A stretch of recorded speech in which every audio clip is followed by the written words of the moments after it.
Nicolas Cage is probably one of our generation's definitive actors.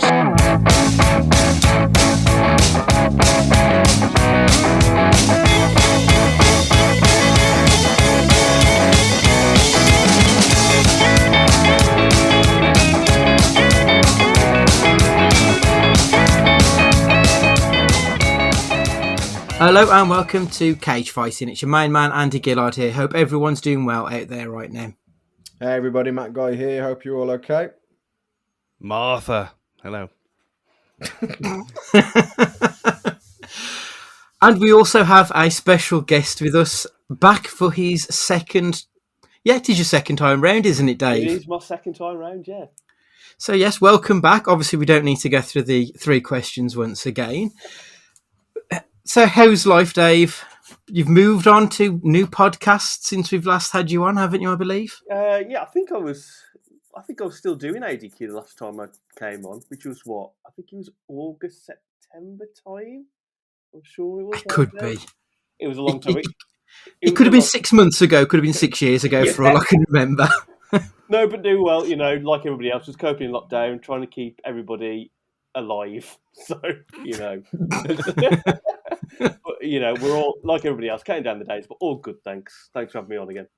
Super, thank you. So, as Stu alluded to we are here to discuss Zack Snyder's Justice League. Our break from Nicolas Cage has ended up being a little bit longer than we expected. We were supposed to be doing adaptation, but what with this film taking over the entire multiverse, we thought we should probably discuss this one. So, the year is 2011-ish, when Zack Snyder was appointed to direct 5 films and build the DC universe. His first film was going to introduce Superman. His second would bring the Trinity together. And then films 3, 4 and 5 were going to be his Justice League trilogy. Fast forward 5 years, Man of Steel received mixed reviews. Batman vs Superman was mostly hated, I think it's fair to say. And Justice League was completed without Snyder at the helm, either due to a family crisis or being forced out of the door by the execs, depending on which of the reports you choose to believe. The Justice League film, which was delivered, was universally panned. It all but killed the DCEU. Fuck you, Joss Whedon. 2020 saw a worldwide pandemic, and HBO launched their streaming service at the same time. And in order to try and push subscriptions, they announced they will be releasing the Snyder Cut. They will be restoring Snyder's vision. So here we are after 4 years following on from the first go at this shit show. What were the first things that jumped out to you on completion of the viewing? Now, I know we've got quite a mixed, shall we say, opinions of this film. Davis, our guest, do you want to kick us off and tell us what the first thing that sprang to your mind was, 4 hours and 2 minutes later? I think at first I was just relieved that it was actually an okay film. I think that my joke throughout of it in the years of build it was like, well, what if it's shit again? We had that Whedon cut and the monstrosity that was. And then you have all the hype from the Zack Snyder fans and the hype in the media generally about the Snyder Cut, and you get drawn into the cinematic trailer and the music. And you just think, oh, this could be amazing. But then what if it's terrible again? But I think when it finished, I just thought, you know what? It was an enjoyable watch. It wasn't terrible. It wasn't this amazing masterpiece that I think some fans will still try and make out. It was fine. I had no...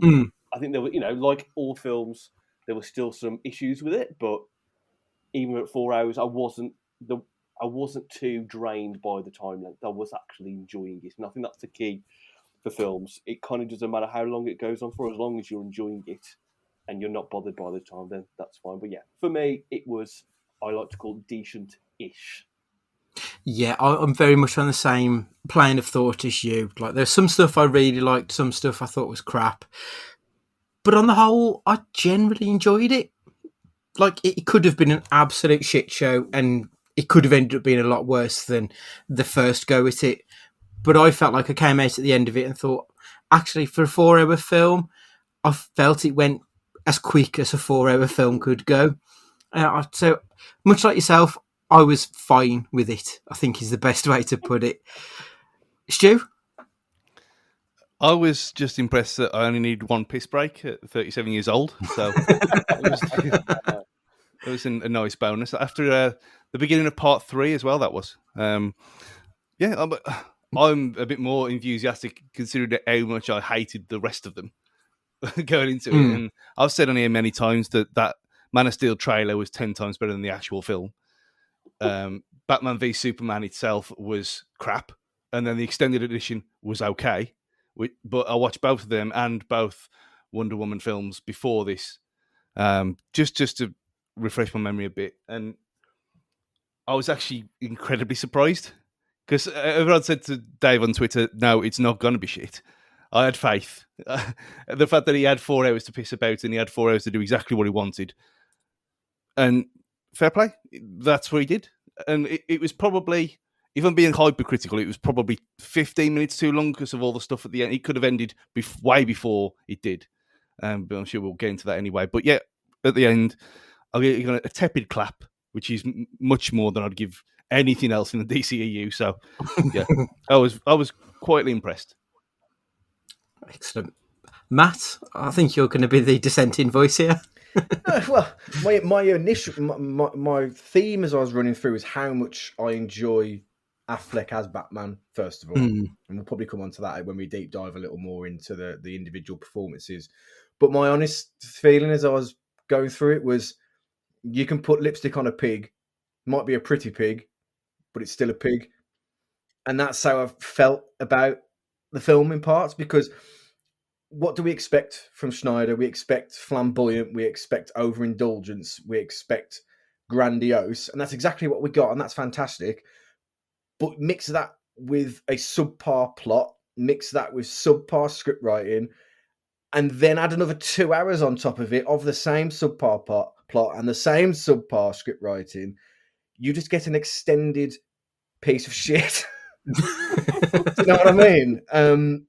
Visually fantastic, but I'm of the school of thought where I don't mind something looking terrible if it has the plot and the characters and the story to guide it along. This was the opposite for me. It looked fantastic, but it still had all the flaws of the original, but it just looked nicer. Sorry, Stu, it makes it's more appealing for children than it should be for anybody else There you go. Because it looks great. Do you know what I mean? That's just how I feel. Sorry. Did it look better than the original though? I've seen some. I think it did. Other than the aspect ratio, the biggest change was the colour palette on this one. So if you look at the stills from the Whedon version and the Snyder cut, you can see that Whedon had turned up the contrast to fucking 11. It was blinding how red Wonder Woman's corset was compared to this, where everything just kind of looked grey. I don't know, the whole thing looked grey and it sort of felt grey. It just felt very in the margins almost, maybe. There just wasn't a lot of substance to any of the look of it, which I think sort of transposed itself onto the script a little bit, maybe. I don't think there was a lot of meat to any of it, but there was 4 hours worth of it. I don't know if you've heard as well. They are going to now release the black and white version of the film on HBO. Justice is grey. Yeah, if you came into it with the option of watching the version you saw or the black and white version, would you have gone for the black and white version for the true Of course Snyder he would. appeal? No, but for you as an audience member, though, would you have watched his colour palette version, or would you have watched the black and white version to get more of his take? Honestly, I don't think it'd have made any difference, because I don't think the colour version is that colourful that it's almost black and white anyway. Personally. The only one I've seen work like this was Logan. And we've talked. Have you seen it now? The black and white version. Yeah. That worked perfectly. And actually, Fury Road wasn't too bad either. But it was clearly made as a colour film, and then it's been altered later. So even watching the trailer for the grey edition, it doesn't look great because it's clearly been shot with colour in mind, and it doesn't really work for me. So I wouldn't watch it. I mean, I had no real problem in that first film was a farce. it was Avengerified.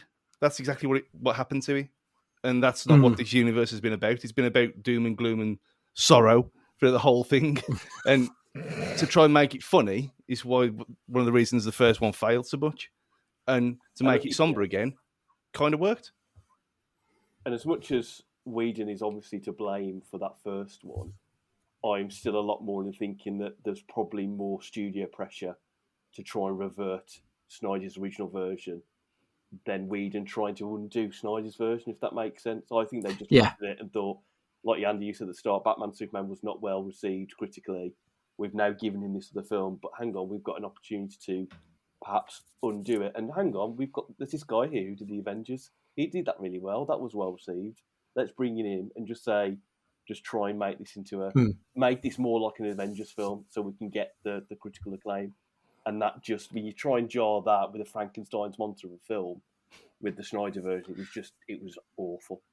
What I thought was quite interesting is why would you pick Joss Whedon? He did an admirable job with the first Avengers film. Like that's decent. But the second Avengers film was an absolute abortion of a movie. It was awful. And he then got kicked out by Marvel. So why did Warner Brothers think, let's get him in to do the job on this film? I thought it was a really bizarre choice. It wasn't then, though, was it? I'm sure I read one where it was Snyder's choice to have him there. I think it was very much Snyder's choice with a gun to his back from the studio. In the same way that he left the film because of a personal tragedy, as opposed to the studio wanted shot of him. But, I mean, speculation, obviously, but it did seem quite forced. And it just seemed like it was a really bad choice. The Chris Wilder effect, basically. Yeah, basically, yeah. So who was the John Fleck in this film?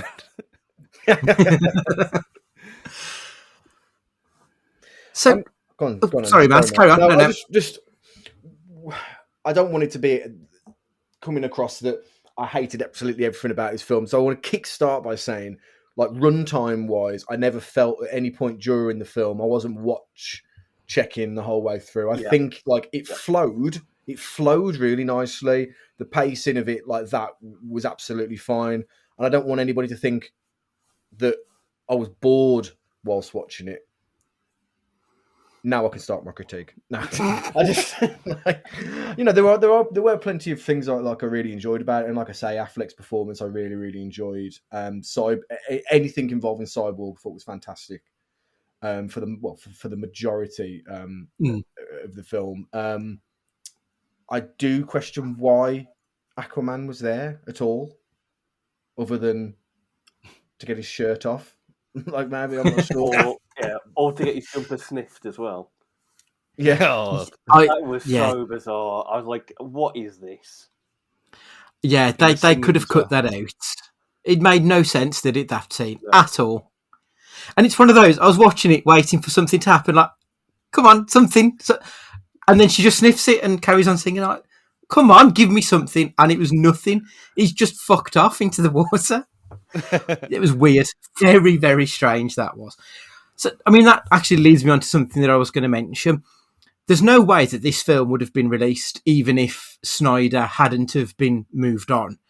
There's no way that we would have got a 4-hour film. It is not a viable cinematic release at all. But I do think there is a 3-hour film in there. I do think you could have taken shit out like the Icelandic singing, all of the slow-mo scenes.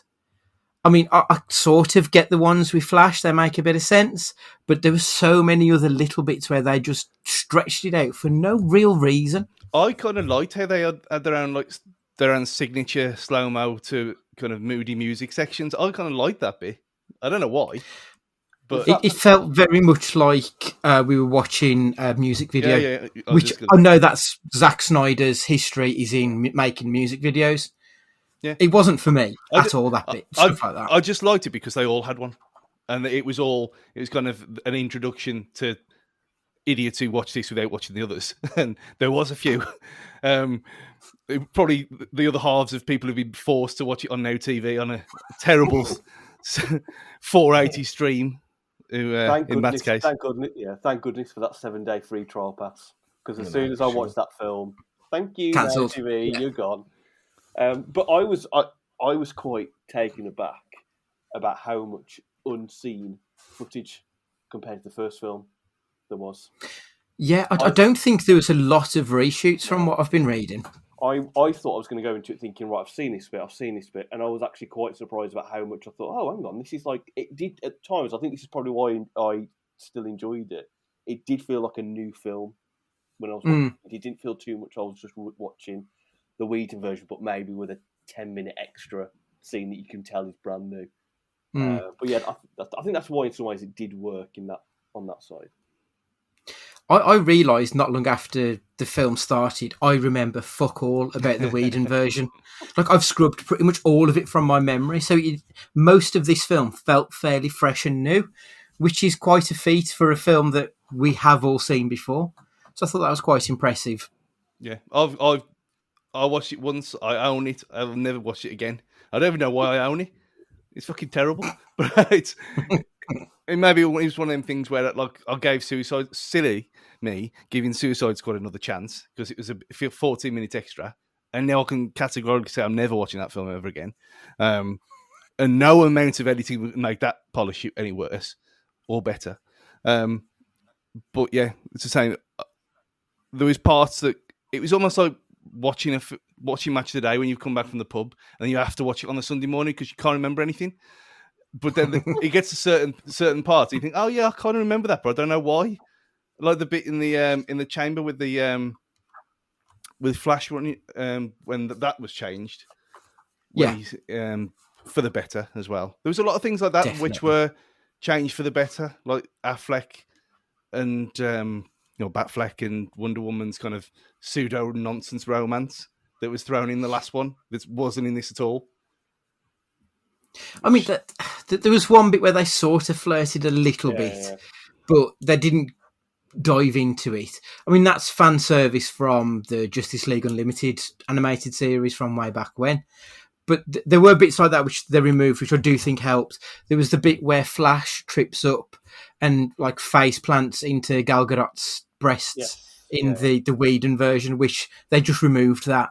The Booyah scene with Cyborg, which I know that's his catchphrase, but it felt very out of place. And it was all those bits where Whedon just felt like he was crowbarring in humour for the sake of it. And I was watching a side-by-side comparison of Snyder and Whedon's versions earlier, and you could see the reshoots in Whedon's version. You could see that Affleck looked older because I know he was dealing with alcoholism between from the initial shoot and when they did the reshoots on the Whedon version. You could see he looked different.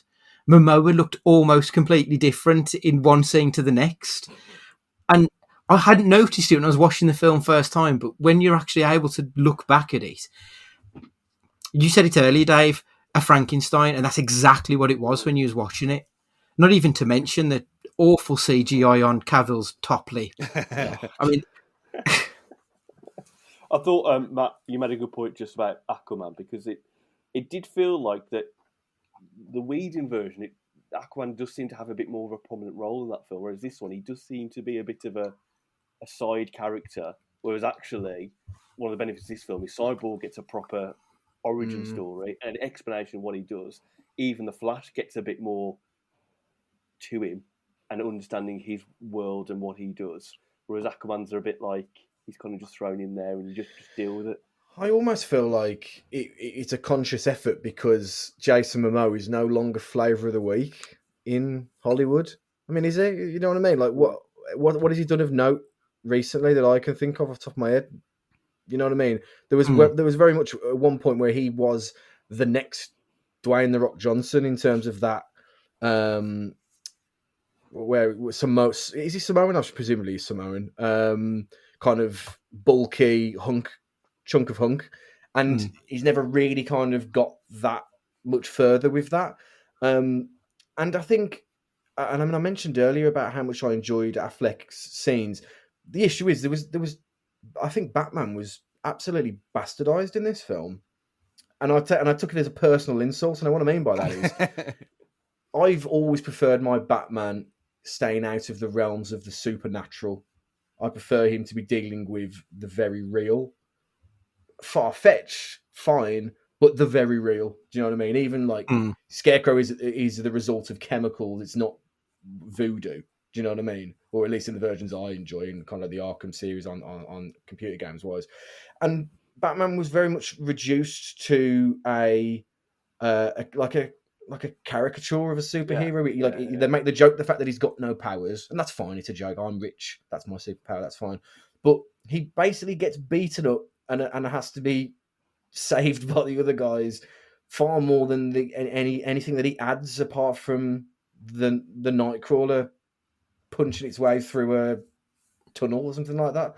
I just feel that for the person that's assembled this super team, you'd think he'd have a bit more of an input. Yeah. And I felt like the original cut, he was a lot more central to the plot. I know it was a long time ago since I watched it, but it just felt a shame for me that Batman really was relegated to a B team player in this movie. Out of all the other Batmans in previous films, it felt more like a cartoon version of Batman. He felt like the I don't know, all the other Batmen, as it were, have felt a lot more what I would class as Batman, more brooding and serious. Even the new one with Patterson in the trailer, very dark. I think the only thing about this film that got me for Affleck is his over-the-top love for Superman constantly.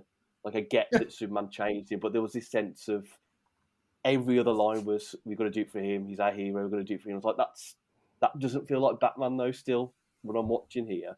Where's the kind of the broodiness that we're used to so much? But again, Dave, Go on. Martha. It'll change anyone. What I really liked was kind of Batman's win at all costs attitude. I thought it was really. I thought that actually came across really well. Like when there's the argument about should they resurrect Superman in the first place, and Momoa's or Aquaman is like, I'm not sure about this. Batman's like, no, do it, and he's like, it's a win at all costs. And I thought it shows the actual human frailty of Batman. And I thought that actually came across really well. It's just a shame that, the entire plot or the entire film pretty much could have happened if he wasn't there. The same as Aquaman, really. Like, there's very little that those two added for me. It's a shame. Do you think that Aquaman and Batman were underserved, or do you just think that characters like Flash and Cyborg were they were given a lot more this time, which makes Aquaman and Batman look marginalised?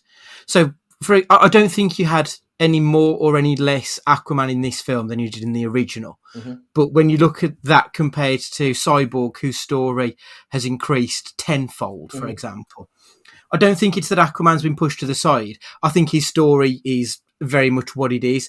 And a lot of the heavy lifting on his story has already been done because we've seen the Aquaman movie. Mm-hmm.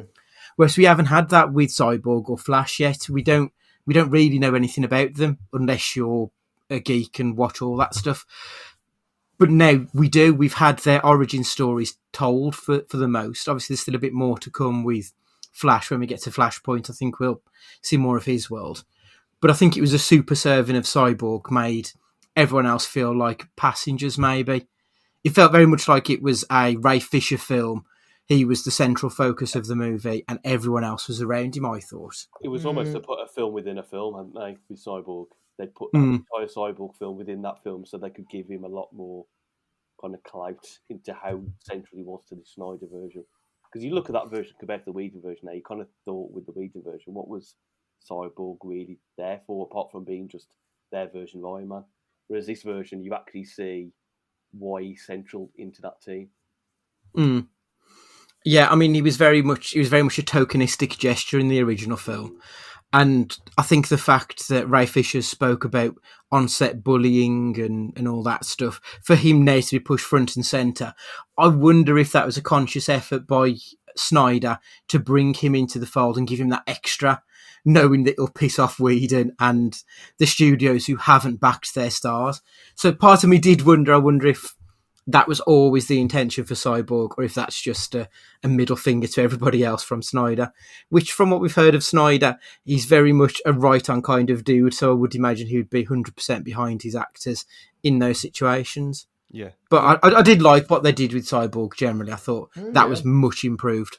Yeah. I mean, we said at the time, David, that we said at the time, then we ended that it could have easily been a cyborg movie on its own with Flash being a cameo, and then Yeah. and not having a massive 4-hour marathon film like this. And we'll probably go on to that point why it had to be 4 hours and not done the Avengers way and give characters a proper start and then bring them together. Because I think that ending as well was like, okay, I'm not going to get the chance again. I'm just going to throw it all in now. This is what you could have won. It was, wasn't it? It was very much this could be the last thing you'll see of my work. So here is what would have been coming next if you'd have stuck with me. Yeah. And what did we think of the epilogue? So we had the change in the Lex Luthor. So Luthor tells Deathstroke Batman is Bruce Wayne. In the original cut, he just said we need to make a league of our own, which was a bit wishy-washy. So that was one epilogue. The next one was Bruce Wayne coming face-to-face with the Martian Manhunter, which I thought was a waste of time, but it's another story. And then you had the epilogue, which was the nightmare sequence. Did any of those sequences whet your appetite for more Snyderverse films? I mean, we'd already had John Jones turn up earlier on, and that would have been a little nod, and that's all we needed. We didn't need him back again afterwards. So that I just didn't see the point. That was a complete waste of time. The nightmare, I don't like the nightmare scene the first time round in any of them. So it's kind of, but seeing Jared Leto's Joker and hear Batman swear was nice, I suppose. But again, no real need. But again, if that gets mentioned in Flashpoint and it's relevant, then fine. But at this moment in time, well, it's not. Is it canon? Is it not canon? No. It could have. If it ended on the bout, it would have been fine for me. And everything after that was a waste of time. Yeah. The Martian Manhunter one. I'm not as invested in this world. So when this character came, I was a bit like, oh right, okay, that guy was actually this other guy all along. But I understand that perhaps from a DC fan point of view, that was probably a big moment, and perhaps teasing that could be a future thing. The nightmare sequence, I actually quite enjoyed, to the point where I think this is where DC can come into its own in these films, rather than trying to set up universes. Because let's be honest, Marvel have got it down. They own that space now. They've got it down to a T. It's going to take something else from a studio of any genre to build something like Marvel have been able to do and continue to do. So DC's advantage now is to try and be the anti of that and make standalone films or standalone mini pocket kind of 2 or 3 films and then start all over again. So a nightmare world where you've got kind of like a Mad Max style Batman and a clan of people against evil Superman. Actually, and then he has to team up with the Joker. They have to be allies for a lot of the films, so maybe the Joker double crosses him a few times. That is actually a intriguing film to me because it's quite a set standalone film, and it can just be one film. You don't have to do more sequels. Just let's explore what a film would be like if Superman was evil, and he was like terrorizing the world. That's the only thing that came out of that. I thought if they made that, I'd probably still go see that. But I think that's why I didn't like it, because we know it's not going to be made, and it was just showing off. Is it though, Stu? Or is it? End of the day, this is all still very clever from Snyder to put all these bits out there to say to people, well, this is what you can have. Like you said, Andy, if you stayed around, and I guarantee you there will be enough pressure after this for Warner Bros. To go, oh, Zach, do you want to do another one? Just give it a go again, see how you get on. It wouldn't surprise me if we get another film in this universe. It very much was Bowen bringing out the speedboat and then putting it back again. Do you know what I mean? It was. I mean, I really enjoyed the nightmare sequence, and I think that I don't think Leto has had a very fair rub of the green with Joker either. No. And I think that I didn't even think the small elements that we had the first time round were terrible. And he had probably one of the hardest follow-up jobs on his hands, of any of them so far to play Joker, in the first place. And the muted down version in the nightmare sequence, I enjoyed tremendously. And Dave, to your point, I think, that interaction between Batman and Joker is absolutely fascinating. That Yeah. can be a film on its own. Like we Yeah. don't need all the bells and whistles of everything else. Give us something stripped back. That's what that's all we want. Is like he's a strong Batman with a strong villain. That's all I want anyway. We've never seen that in a film, have we? As well, we've not seen that an actual. What would that be like if they teamed up? It was like they hated each other, but they had to do it for some reason. That interaction, that 2-3 minute interaction, was probably one of my best favorite moments of the whole film. Yeah, I really enjoyed it. I think now this is a difficult one for me because at no point will I ever say that I'm an expert with DC or anything like that. And so I understand what a lot of what is going on is for the more experienced viewer, but it just felt like there was a lot of this fan service throughout the film that to the casual viewer like me just made like zero sense.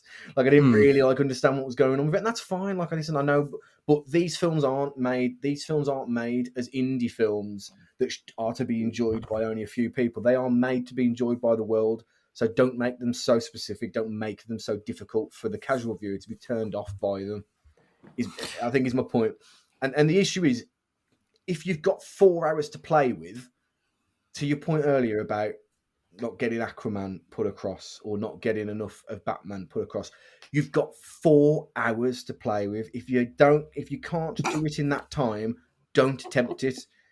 You've got 4 hours. 4 hours? Do you know like how much content you can fit in 4 hours?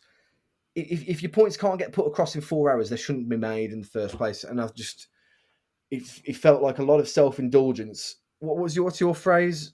All shit, no fart, or something like that. All fart, no shit. All fart, no shit. Yeah, exactly. So you mean you didn't enjoy the Steppenwolf's intergalactic bellend kind of role that he had in this? He was more like Goldar from Power Rangers in this. How incompetent he was.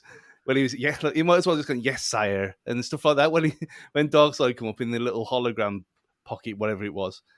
And in the original, he did look. I mean, he was crap, but at least he kind of was more menacing. Then in this one, he was kind of foolish. His voice in the Whedon version, in fairness, I thought was better than this version. It was a lot more kind of. A couple of things with Steppenwolf. Firstly, did anyone else think that once he took off all that armor, he actually looked like a little puppy? His face looked quite cute, and big puppy dog eyes. I was like, why is he so scared of that? The one thing, one of the flaws of the film for me was when Steppenwolf realizes that Earth has got this anti-life equation, and he tells Darkseid. How does Darkseid not realize that that's where it was?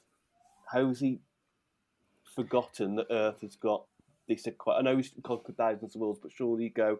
But yeah, that was that one place that they defeated him on. Wouldn't you not specifically remember that one place? Yeah, of course you would. That's the one planet that has managed to stand up against him. He would quarantine it or something in order knowing that it will be there. So I didn't understand that. And even as someone who is steeped in the lore of the DC universe, it just didn't make sense. And I wanted to ask you all a question. Obviously, I've read all the books and everything.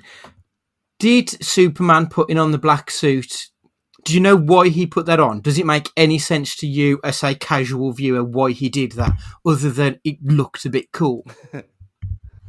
Nothing means nothing to me. Be honest with you, it means nothing to me. I don't understand. No, I didn't think it would. The latter, because in the books, it was basically when he died. He didn't die. He went into a Kryptonian coma. He put on a black suit because it absorbs more sun rays, which means he can get stronger quicker. Makes sense in the world of the comic books. In the film, it literally was just the fact that he's going through an emo phase. Like, that doesn't make any sense. Tell us why, or show us why you're doing these things. I thought that was really poor, and I don't think the black suit really looked that cool, if I'm perfectly honest. If I'm being brutally honest with it all, it was just okay. I mean, that shows how well he didn't work, because I thought it was kind of like, well, I suppose it is what you said, like the former Cage fighting episode when we talked about the cancelled Superman film, and the regeneration suit was black. So yeah, is that the same thing? Yeah, basically, yeah. Oh, well, But you wouldn't know that unless you had read Yeah. the books and you knew that. So, like Matt said, you can't expect people to know all these things going in there.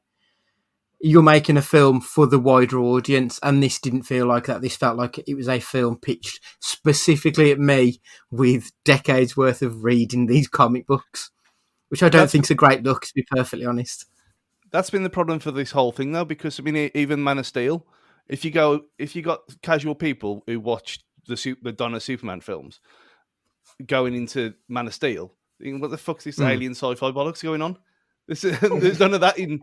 I mean, there's no glowing lycra suits. And there was no weird flying bat things. And then you're going into that, and I mean, even me at the time when I watched it, I thought, well, what is this? What's this about? Because I obviously know more than the average bear, but it is right. Matt is spot on that it's been a whole thing of it's been fan service for a decade, and that's all this is, and that's probably why it's not as well loved as the Marvel films, just because it knows its audience and it's not going to bend a knee for anything else. Yeah, and Yeah. Marvel's got such a captive audience now that they don't need to try and make a film for the casual audience anymore, do they? They're so integrated with all these films they've got, they can just put up whatever film, as long as it's semi-decent. The fans who have been brought up with Marvel will love it. Yeah, I mean, I think Marvel, they don't even appeal to comic book readers anymore. Like, I've seen people on Twitter who are fans of the Marvel films, and they've never read a comic book in their life. They've very much made their own niche in the world now, and like, all power to them. It doesn't work for me because it's the same film 28 times, however many films there's been. 23. But I mean, I find that a little bit dull once I got to maybe the fifth or sixth one. Yeah. Whereas I do think, at least with the DCEU films that we have had so far, they're all different flavours. They all feel quite unique. Whether they've ended up being a shit show or not, they're all different. They all feel like it's a director's vision, whereas Marvel always just feels like it's Kevin Feige's vision. Yeah. And it doesn't matter who's actually directing the film. They're all basically the same. I mean, saying that, Yeah, I was going to say saying that the director's vision thing. I mean, then we all kind of agree about Wonder Woman being the best one out of all of them, film wise. Yeah, and she seemed more like that film version of Wonder Woman than a separate thing altogether, like the original cut was. So, fair play to him for that, because he was. I mean, we don't know, do we? We don't know what he would have done with her, but she worked a lot better in this than she did in the original. And it was definitely, it was closer to the film, and it was she wasn't really in Batman v Superman, really, was she? But yeah, that's one of the plus points as well that I liked a lot about this. That it felt more connected rather than the opposite. I felt with the original interpretation of Wonder Woman in Whedon's version, she was very much the sex appeal eye candy. Whereas in this one, she was just a badass woman. Yeah. Like, I think that is the difference between who Patty Jenkins wants you to think Wonder Woman is. Yes, she's a beautiful actress, but she's so much more than that. Whereas Whedon never explored anything further than she's got boobs, look at her. Like, it was a bit pathetic and childish. And you could see that with the way that they had Flash reacting to her. And I know Flash showed that he kind of fancied her in this film, but in the Whedon version, it was almost like he was a sex pest to her. It crossed the line almost, which, from what we've heard about Whedon, is kind of understandable from what we've seen. So maybe she was a lot more empowering, I felt, in this version. There was a scene at the start with the bank heist thing at the start, when she says to that little girl, "You can be whoever you want to be." I think it was new. And there was a bit when she's fighting Steppenwolf, and she says something like, "I don't belong to anyone." They were just subtle enough that it just didn't feel cringy when you saw that bit. It just felt like Stu said, it was the Wonder Woman version from her standalone film, and she was her own person. She could kick anybody's ass. There was very little helplessness from Wonder Woman in this film. She didn't need to be saved by anybody. She stood toe to toe with Superman on occasion. It felt very much like, actually, she was probably the only one out of anybody that stood a chance against these super beings. And I think she came across fantastically well in the film. Listen, I think the world is a better place for this version of Justice League.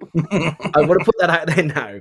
I think this is a better version than what we've got. It's great that we've been able to have the chance to explore certain elements of the way that we have. I just feel that for all the hype that's come out about it, maybe that's it.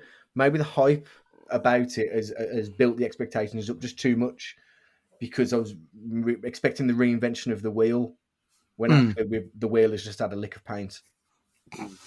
I think that's a very good point, because part of me thinks if this was the film that was released in 2017, I don't think it would have been particularly well received. I think it would have been a fairly similar sort of reaction. Like the whole dark and broody Zack Snyder world had been rejected in the Batman versus Superman film, and this is just doubling down on that. And almost literally, when you think about the runtime, so if they'd have just served this in 2017, I do think the fans would have rallied against it and said, it's just more dark shit, we want something else. So I think this is only good because of what we've been given. It's better than that, but I don't think that makes it a good movie per se. Do you think some of it, though, is like Andy, you mentioned about if this version came out in 2017, perhaps it still wouldn't have been well received? Do you think part of that is because of the success of Marvel's world, and then people looking at it and saying, well, DC are just trying to do their own universe? Dare I say, I was listening to another film podcast at the start of the week, which was looking at this film, and they broached the question of, if the Marvel Cinematic Universe never came out, never existed, and this universe came out, what would the reaction have been to these three films? Would they have been a lot better because people don't know anything before then? Or would it have been exactly the same, that people going, oh no, this has been a bit of a Frankenstein again, it hasn't been well put together? It's a good thought experiment, actually, if this was the preeminent comic book universe. I don't know, because I remember some of the old Batman films, they did hint at other characters and a wider world out there, but they never went through on any of it. And people had always wanted these massive crossovers, and there was talk of Justice League prior, and it was literally going to be starting with the Justice League. So the appetite has always been there, but if you serve someone a shit film, I don't think that's enough to sort of force it down you. Like, I don't know. The only answer is I just genuinely don't know. Yeah, it's almost like we had Ghost Rider before the MCU, and that is still shit, and it was shit then. So the second one, the first one wasn't too bad, but the second one has always been shit, and it always will be. And that was before we've got what we have now. So I don't know. I think Andy's right. I think it would have been the same. It's just DC being darker and Marvel being lighter. I think it's just on brand. So people wouldn't have known any better, but I don't think they would have changed their view on how dark it is. I think Warner Brothers really have just fucked the whole thing. Like from day one, their plan was to just try and get everything done within. So what it started, I think the first Superman film was that 2012. So they wanted what Marvel had built across almost a decade within 5 years, and 3 films was their aim. And with the best will in the world, that is far too much to try and get done. Yeah. And even Batman Superman was actually a reaction to Civil War coming out. I read somewhere that's the only reason why they put that version together, because they're like, oh crap, we need to rival this other massive superhero team. Yeah, and I feel that Zack Snyder is a bit of a strange cat to choose, to be perfectly honest, to do that universe building role. I know that Christopher Nolan had said that he was done with that world after Batman, but at the same time, he probably would have been the perfect person to build everything. I think he would have been the right person to be the Warner Brothers version of Kevin Feige. I don't think that's Zack Snyder.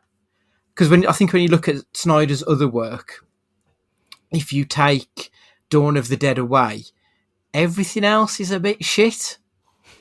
Like he hasn't got a lot of substance to him. Everything, as Matt said earlier, everything is visually sumptuous, but there's just no actual substance to any of it. Sucker Punch is one of the worst, most just drivel that film is. But when you look at Dawn of the Dead, he's working with a James Gunn script, if I remember correctly. So he's working with a strong source material, and it works perfectly. And sort of the same with Watchmen. There is a strong, there's a strong book behind it. So he's only just having to adapt what's already there. When it's on his shoulders, he hasn't really delivered us much worthiness, to be perfectly honest. I think what's really difficult is, and this is a kind of an extension of Dave's point, is that we've already had the film version of the 2011 Barcelona team in Infinity War. And this may be the 1999 Manchester United, but it's not the 2011 Barcelona team. Do you know what I mean? We've already had the best thing we're going to see in Infinity War in terms of a crossover, in terms of all these characters coming together and it being a fantastic film, that no matter what happens afterwards, it will pale in comparison because we've already achieved perfection. These films are chasing their tails from the start, and then when they want to be these films to begin with, when they want to be humorous, they want to, they want to casualize it as much as possible, and make it and try and this is what I mean when I mean earlier, where it's so strange that they're trying to be so niche by having all these things like the Martian Manhunter and that nobody knows apart from people, but then they also try and be super casual as well and have it funny and have it that it's a film that you take your missus to go see and that kind of thing. It just strikes a weird balance of I'm not sure this film knows where its priority lies, and maybe that's because in 4 hours of runtime, how are you meant to focus on one style in 4 hours? There's too much time to play with. It should have been in 2 halves, if anything. Yeah, I think that's probably what if it would have been in the cinema, it would have been 2-3 hour films. And he said you could have put. Let's definitely Hallows this mother. I'll save your ass right now, Matt, because he said no one knows Martian Manhunter, and friend of the show Tara is the Martian Manhunter's biggest fan. So she'll come at you if we don't say it now. So yes, some people do know who he is, and some people were very excited when he turned up on screen. But yeah, I only know him from the Arrowverse. I would have had no clue if I hadn't watched that for the last 8 years. So yeah, I think that is it's a semi-valid point. Apparently, the epilogue sequence with the Martian Manhunter, that was originally going to be with a Green Lantern. And I think they actually shot it with a Green Lantern, and then WB told them you can't use that for some reason, because then that was going to spin out into all of the other Green Lantern stuff that they were going to do, but don't know if they're doing it now. And like it seems to change on a daily basis what films are actually coming next in the DCEU. Because I was going to ask you a question about what's known as the Fourth World. So Apocalypse and the Fourth World are this other world on the other side of the universe, and you have Darkseid and you've got the All-Father, and they're the two people who rule their world. And that is they're going to be a film created by Ava DuVernay. Is the future of the DCEU linked to this film, do we think? Or is that movie and everything else going to be a fresh look, a fresh start? Would you consider this film canon if you were the studios? It's been a relative success, I'd say, this version of it. Do you just hold on hope and maybe think we can run with this and go somewhere? Or do you just draw a line under it now and say, right, that's done, on to the next? If it was me, I'd say just forget 2017 ever happened and just keep this as it is. There's building blocks there at the end that can now be expanded on.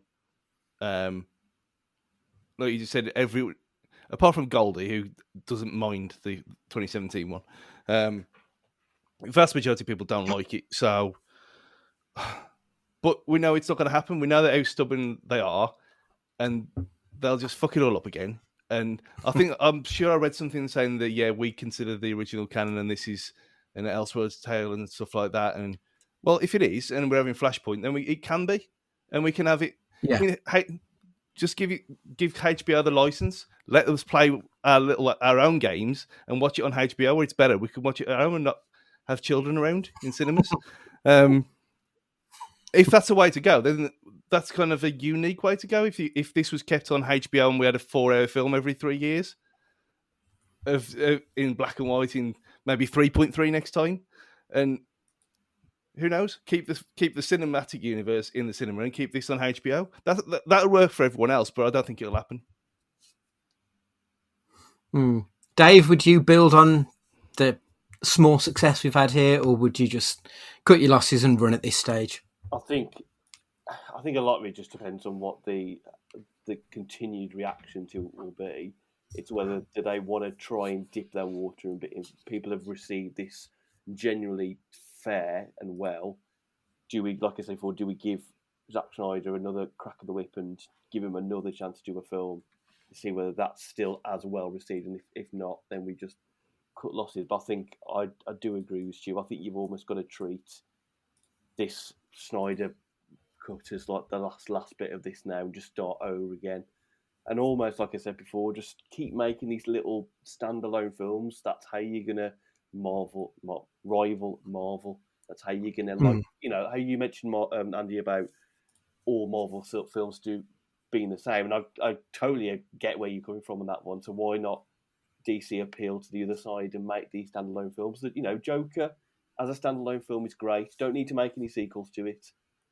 Just leave it as it is. Great film. Suicide Squad that's coming out, I'm hoping will be a good film. But again, let that just be its own film. They're making J.J. Abrams is doing a new Superman, isn't he? Is it Michael B. Jordan's rumoured to be? That's the rumour, yeah. If that is, maybe let them do a couple of films. It doesn't have to be connected to anything. Just let them do a couple, and then let that be its own thing. I think with this Dark Side one, just let it be a sci-fi epic God versus God film, and let it just be that. Yeah, I mean, like, obviously, whenever you go into a comic book shop, if you're not versed on the whole universes around it, you could walk into a comic book shop and you can see 4 or 5 different Batman titles, all written and drawn by different writers and different artists. And maybe they could just treat the movie universe the same thing, that there are several different versions of Batman out there. That would make sense. You get the same Matt, Robert Pattinson. Sorry. I was also you get Robert Pattinson as well as Batman. Let him do a couple of films. He's done. Yeah. Matt, you're probably the most outsider-ish of this genre. Do you have any desire to see more of this? Well, yeah, because this universe, it has the potential to be absolutely fascinating. Just do it better. Just do it better. Simple as that. Do it better, please. That's all I want to know. You've got absolute fried gold on your hands in characters that are fantastic and magical, and you've got technology has never been better at the moment to get special visual effects, and you have the world's brightest minds can work on film. Just fucking make it better. Simple as that. Do you know what I mean? Like, I don't mind like this being canon for further films going along, but if we want to see a space epic, let's make it a space epic. Then let's not but things can be separate. Things don't have to mingle in. We don't have to have a post-credit scene at the end of every film that ties everything together really neatly. And, we don't have to insult the viewer. Do you know what I mean? Like, it can be canon, but it doesn't have to, like, hold its hand, if that makes any sense. I just think that, like, these things can be so fascinating. They could just be done better. It's the simplest way to put it. I want to see that at the Warner Brothers pitch meeting, where he just goes, that, but better.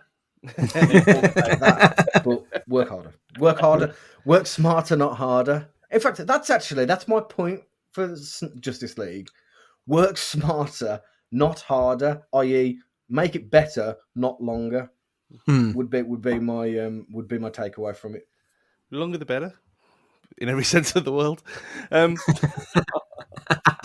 But there's the clip again. Until you said that, Dave, I'd never thought about that. When you said it, you called it a sci-fi series, and that's kind of what this is. It's not a comic book anymore. To normal people, this isn't a comic book series. It's a sci-fi epic. It's almost as much of a sci-fi epic as the MonsterVerse, with Godzilla and King Kong and Mothra and all them lot in their little playground. It's got as much to do with anything else as that film. That is it quadrilogy now. When the next one comes out, so you could, like you've all said, you can have small universe, you can have big universe, but if this is treated as a sci-fi universe, I think that works for everyone. I'd never even thought about it like that before. That makes sense. I think there's another conversation to be had about the fan culture around this film. I kind of appreciate that the fans wanted the Snyder cut. They petitioned for it. They had signatures. I think it was 180,000 signatures, and they finally got what they wanted. Which I kind of think, well, good for you. But at the same time, is there a more toxic fan base than these Snyder cut virgins? I mean, seeing the reaction to some of these fucking losers have had to people's opinions online is absolutely disgraceful. Like a few film critics who've come out and said they didn't enjoy the film, and they have been hounded and bullied in the name of a person who lost a loved one due to depression, and they are bullying people. I just find it absolutely astounding what's been going on with this fan base. I can't marry it up in my head that they wanted something, and they wanted something positive, and in order to do that, they have been the most detrimental force to cinema going ever. I mean, the studios have even come out and said that they want nothing to do with that movement, and this film wasn't a reaction to them. They've tried to distance themselves from it. Like, is this the future of cinema discourse, where it's just going to be people being cunty online to each other? I think it's just people being cunty online, full stop. I think that's it. I think you've got it in football, you've got it in politics, you've got it in films, you'll have it in music next, if music still happened. It's just the platforms have got their problems and they need to sort this out, because none of this shit would happen if they govern themselves properly. And you have to have an online tag, and you put your passport, you put your national insurance number, wherever it has to be. Say, this is who you are. If you behave like a twat, then you're going to get banned, and you're going to get properly prosecuted. If you're racist or sexist, or you do anything to offend anyone or hurt someone, you will be sorted out. That's all needs to happen. Then it would all go away. The end. Did you notice then that Stu's eyes changed colour as his vaccine jab kicked in, and then Microsoft got a hold of his voice box and started talking on his behalf? Then, I agree with you both. Though, to be fair, I mean, what I've seen is pretty tame in comparison to the pro wrestling Twitter world that I often frequent. And it's very much just like, that's AEW versus WWE, and very much why this is why we can't have nice things. Kind of argument is that it is okay. We are very tribalistic at the moment when it comes to online, and that it's okay to like two things at the same time. I know it's fun to argue, but this reminds me a little bit of, we were talking, me and you, Andy, about the Cecil Hotel documentary and about internet sleuths and the power that the internet makes people think that they have this because they can get retweets or likes, that actually their opinion is worth anything, which actually in reality it's not. And I think we're just seeing that on a grander scale, because people just are able, because this is such in the news at the moment, this film, feel that there's an element of power by having a louder voice on the internet than somebody else. And I think this isn't how things should be, and I'm glad that like the studio or doesn't bow to the pressure of that, or doesn't want to acknowledge it and like serve it. Do you know what I mean? I think that was a wise thing to do. Yeah, I'd fully agree on the social media point. I think it's just that's the world, unfortunately, we live in at the minute, and that's what that world's like. And until Stu says it starts getting any kind of regulation, then that's just going to carry on. I just wonder whether the Snyder Cut version potentially is going to open the floodgates for fans to put pressure on other studios when they don't like a version of a film they've seen, especially with particular directors they like, or there's any inkling that they've manipulated it in any way. Yeah, we get that in a lot of films, but I just wonder, this is the first case where we've seen studios really taking control of a film, and they've maybe slightly bowed to some kind of pressure to allow this other version to come out. I mean, J.J. Abrams, I remember reading somewhere, he said he was horrified by the cut of Rise of Skywalker that came out. It makes you think, bloody hell, what was the Rise of Skywalker version that he made? Is it better than the version? Obviously, we may not see the light of day of that, but depending on if that was the same fan base that supported J.J. Abrams, would Disney have bowed to a pressure of releasing the Abrams cut of Skywalker? I just wonder whether in the future our studio's going to be less controlling over the films that they produce, depending on who the director is and how much support they have, or are they now going to be more specific about the people they hire because they can have more control and they won't get a backlash if the film is changed to their needs? I mean, this isn't the first time it happened. Well, in film it probably is, but remember the Mass Effect 3 thing that happened over that game, which, again, the end of a 300-hour trilogy, and the losers hated the ending of the third game so much, they put so much pressure on the... I think it was probably... Is it EA? I'm not sad enough to play them games, but whoever it was, they put so much pressure on them, they went back and patched the ending of the game.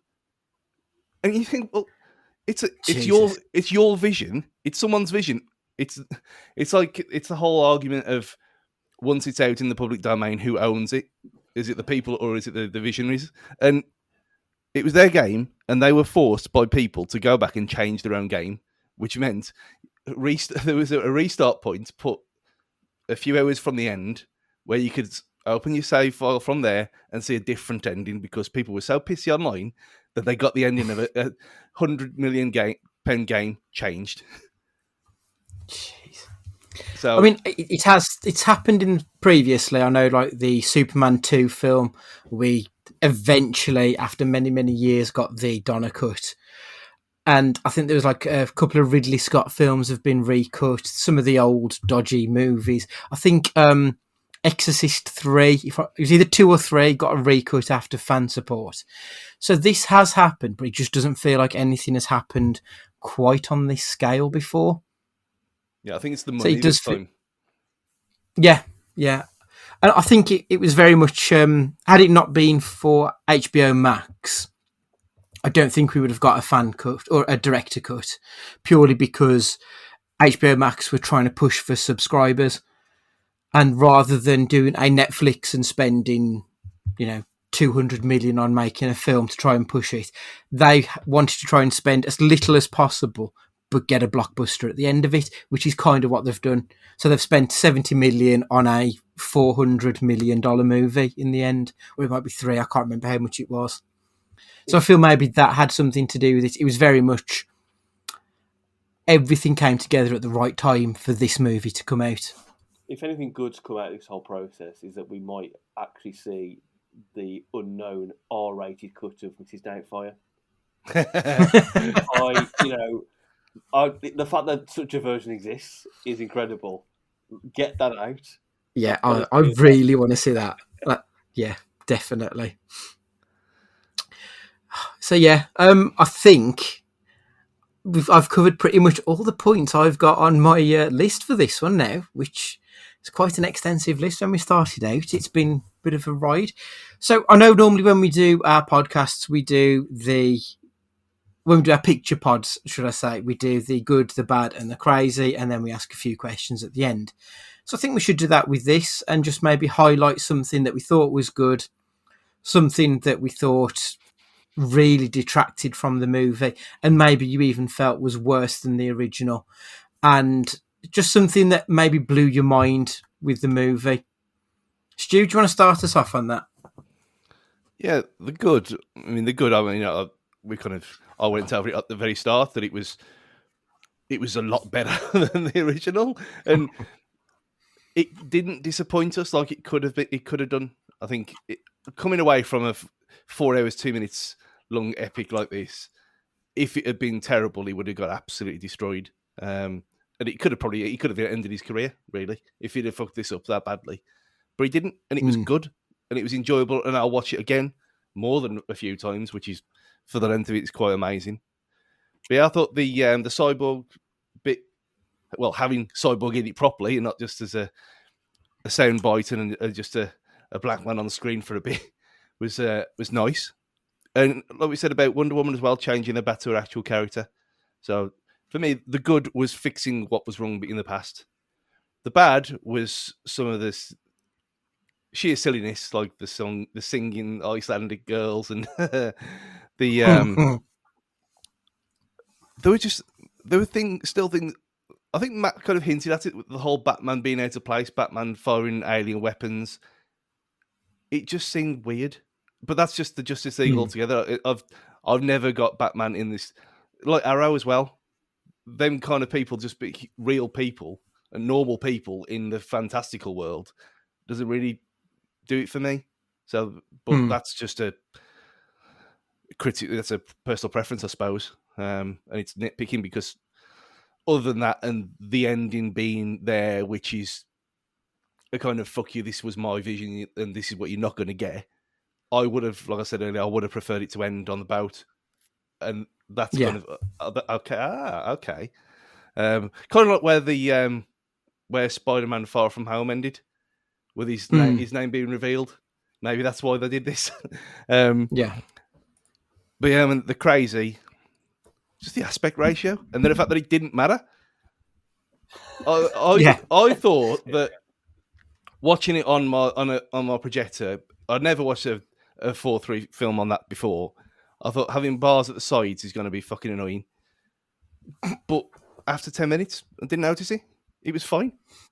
I'll tell you what, I thought it added depth to the screen. Because when you watch it in widescreen, I don't know, it just gives you a feel that you can see a bit further afield. Yeah, you were focused. However, but with the IMAX ratio, it felt like there was actual depth beyond the character. It took me a few minutes to get used to it, but as soon as I was used to it, I thought, actually, I really like this view. Yeah.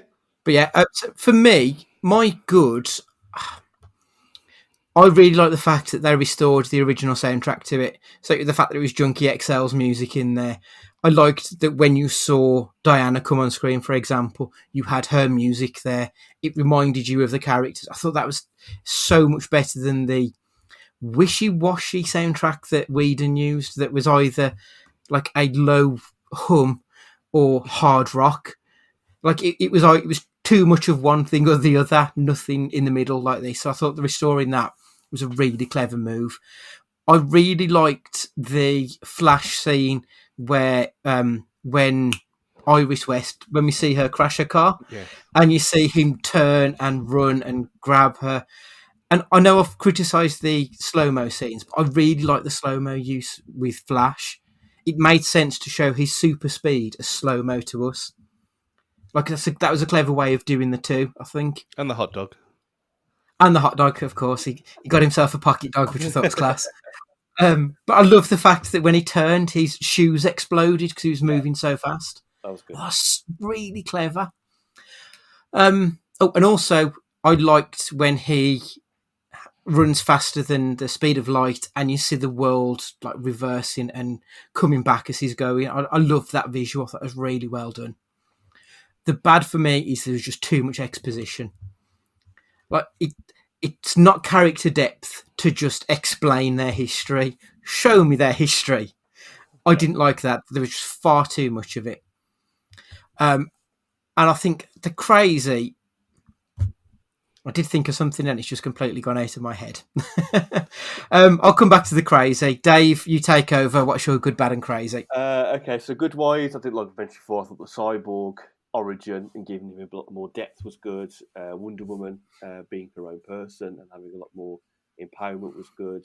And again, like I mentioned before, so the epilogue, the nightmare epilogue, the Joker Batman dialogue for couple of minutes. I was quite hooked in that kind of 2-3 minute spell. I really enjoyed it. I thought Letter kind of was able to redeem his Joker character more so for the wider audience than him, more than the critics on that one.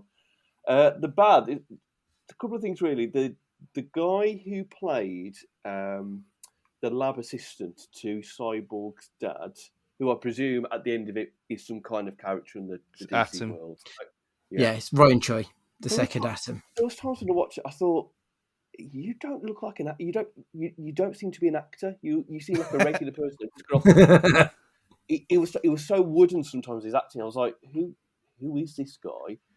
And the other bit was like you mentioned, Danny, the exposition, where there was times where something would happen, and they go, "Oh, look, that's happened." Well, yeah, obviously it's happened because we've just seen it. I'm sure there was a bit when Darkseid appears near the end through that kind of wormhole tunnel, and he appears, and someone goes, "Oh no, Darkseid's here." Well, of course he's here. We can all see he's there.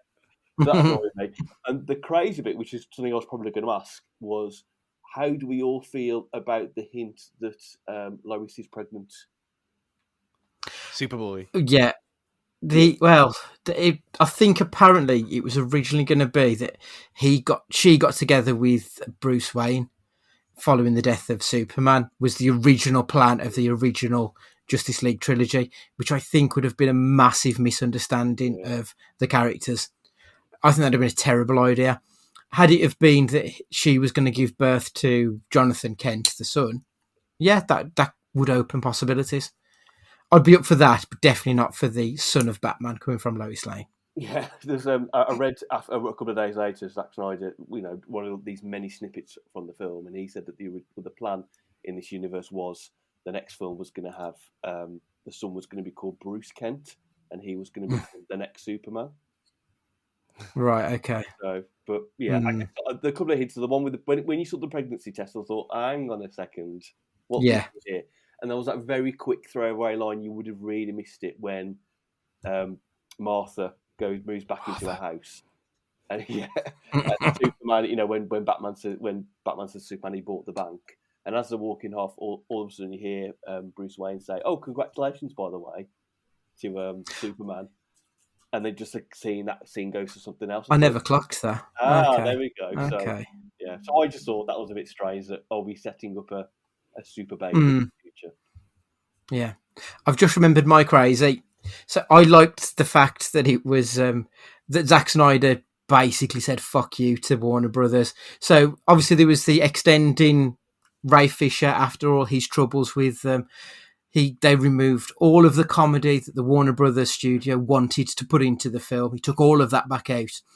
And he took the most derided and hated character of the DCEU, Joker, and gave him a redemption, or at least attempted to. So I think Zack Snyder very much felt like, you fucked me off, I'm going to show you what could have been done. So that was mine. But yeah, so Matt, you're good, bad and crazy, sir. No, I'm joking. So the good, visually, it was, for me, what I expected. And I thought visually it was, there are amazing, the effects were fantastic as we expect. And there was some really good elements to it. And I think that, like I mentioned before, I really enjoy Affleck's version of Batman. I think I think it was really, really good. And I know this is very much a generational thing. Like people of my age, plus or minus 3 or 4 years, their Batman will always be Bale. Mm-hmm. Or Stu, you put in a face. Yours probably isn't the same. It's probably, I don't know, Keaton. Is Keaton yours? Is he your Batman? Well, no, it's obviously George Clooney. Don't be silly. Oh, yeah. So, and his nipples. Anyway, but I think the good for me. I really enjoyed Batman in this. I mean, Batman will always be my favorite DC superhero. It's just a shame the bad isn't much of a hero in this film. He's very much an 85th minute substitute to try and see the game out. Do you know what I mean? He is Nuno taking off a striker to try and defend the game, and then we end up losing a semi-final. Do you know what I mean? And that's for me. That was one of the biggest negative takeaways for me. Is just I really hated how Batman came across in this film in comparison. The crazy for me is if I saw this on a tweet online, I think it was, that if Batman cared so much and was so invested in Superman and the death of Superman, how did he not know that the mortgage was expiring on the house? Do you know what I mean? Like, why didn't he just do something sooner? Come on, you're meant to be, you're meant to be feeling incredibly guilty, or you're then meant to be, that is your superpower. Use your money to some good. You horrible, mean, stingy man. And there was the other crazy as well, that somehow managed to resurrect Miles Bennett Dyson's character from Terminator 2 and just put him in this film, which was playing exactly the same role again. I can't even picture who you mean. Cyborg's dad. Silas. Of course, yes. Oh, yeah. Oh, I never even clocked that. Jesus Christ. Yeah. Now you go and watch it again and have that in your mind. It's exactly the same character. Yeah, that's true. Yeah. True. He even sacrifices himself in the film, in both of them. Of course it is. Fucking hell. Yeah, I never even clocked that. Good point. Yeah, brilliant. So, did you enjoy the film? I think we've bashed it quite a bit. But personally, on the balance of it, I did. It's a marked improvement on what we had before. Like, it's not a great movie, which I think a lot of people will argue that it is. It's not that. It's just fine. It's better. It's better. That is all I can say. Stu? It's a lot better. It's my after Wonder Woman, it's probably number 2 now for me out of all of them. Obviously, Wonder Woman 84 can fuck off and never be spoken about again. But I liked 84. No, I genuinely think it's fine. World your own. But yeah, I really enjoyed it. Going away. I mean, I know. Mentioning contributors, Dean said it rivaled Endgame for him, which was a bit much. But yeah, I really enjoyed it. I'll watch this way more than I'll watch any of the others again. So, what can you say to that? Really? Yeah. It's still probably like 8 out of 10. It's nothing more than that. It's nothing, but it's better than Thor: Dark World. That's the main thing. Yeah, it's not difficult. Matt, did you enjoy it? Yeah, it was fine. It was okay. Lukewarm, tepid, satisfactory. You know what I mean? It was those things. It's better than not watching something for 4 hours, I suppose. Do you know what I mean? It's better than sitting and twiddling your thumbs for 4 hours. I just an opportunity. Then again, I say an opportunity missed. Again, I refer back to my point at the very, very start of this podcast. You put lipstick on a pig, it's still a pretty pig. That's all it is. It's still a pig underneath. Give me tastier bacon. Is that what I want to say? I don't know. No, it was fine. It was fine. It was fun. It was okay. Cool. Dave? Yeah, look, like Stu said, it was quite a notably improvement from the Whedon version. It was fine to watch. I got through the 4 hours not thinking, oh, hang on a minute, I've been sitting here for 4 hours. I was still hooked enough into it to watch it and be intrigued by all the new footage and where it was going, although I knew that I'd seen this film before. Yeah, I just thought it was an enjoyable film. Would I want to watch it, go rush out and watch it again if I just come away from the cinema to see it? Probably not. Maybe if it appeared on the streaming service for free to watch it, would I give it another go? Maybe, yeah. I just thought, like I say, notable improvement. Decentish watch. Cool. So, would Nicolas Cage improve this movie?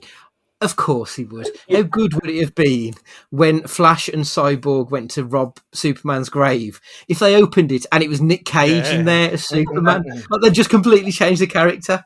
That'd have been fucking great. Stu, what do you think? I was going to say exactly the same thing, but I was going to say if they opened it up and it was Nick Cage because he's aged in the ground in the space of however long it's been, and then they're putting Cage's body back into the Superman ship and it comes back out as Sir Henry Cavill, that would have been class. A nice little nod to us as well. We could have got plenty of content out of that and all. Yeah, stole my idea again.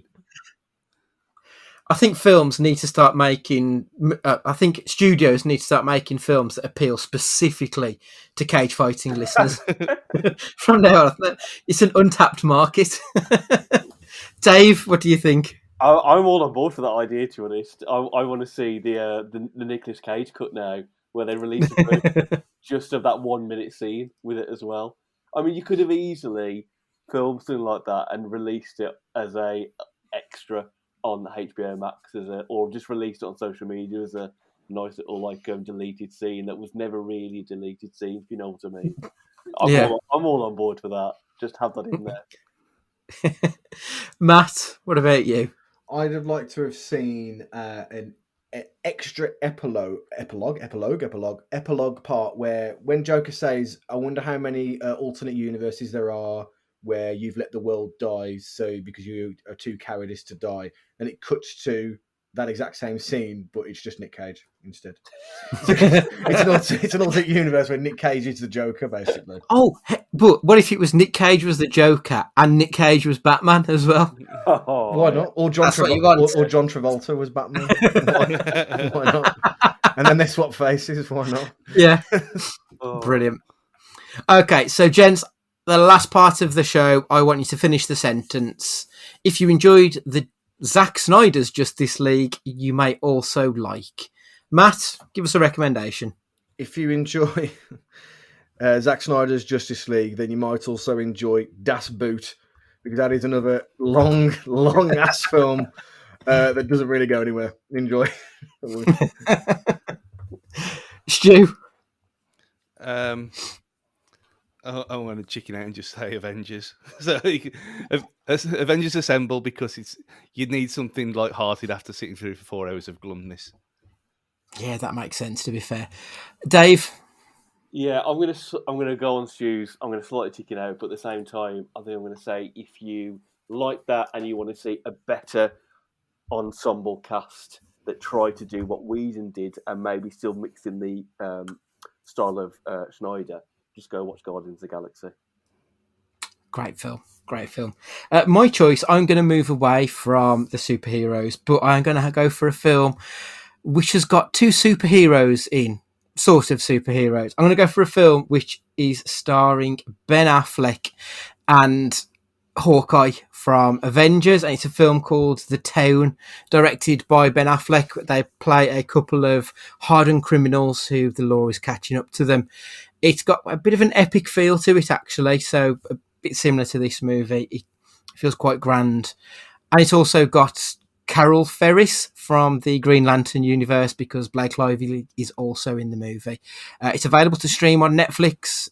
I've got to say, I think it's a really good movie, so check that one out. So that's us done for another week. It's back to the question cast next week, and we've already started on our questions, and it promises to be a good one. So please make sure you join us. Make sure you've got us on the Twitter at Cage Fighting Pod, and if you've seen Justice League and want to tell us what you're thinking, why not drop us an email? You can write it into us, or you can send us an MP3 voice clip and we can put it into the show. It's cagefightingpod@gmail.com.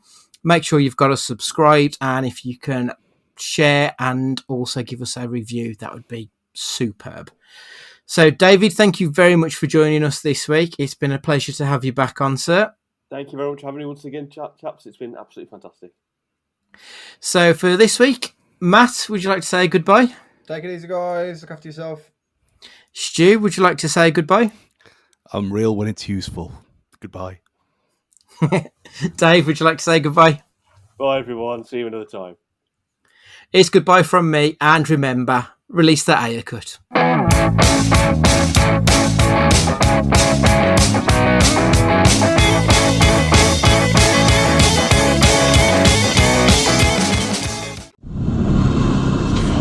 You know, it's funny. You would talk about people who died in my arms. Because when I held Harley Quinn and she was bleeding and dying, she begged me with her last breath that when I killed you, and make no mistake, I will fucking kill you, that I do it slow. I'm gonna honor that promise.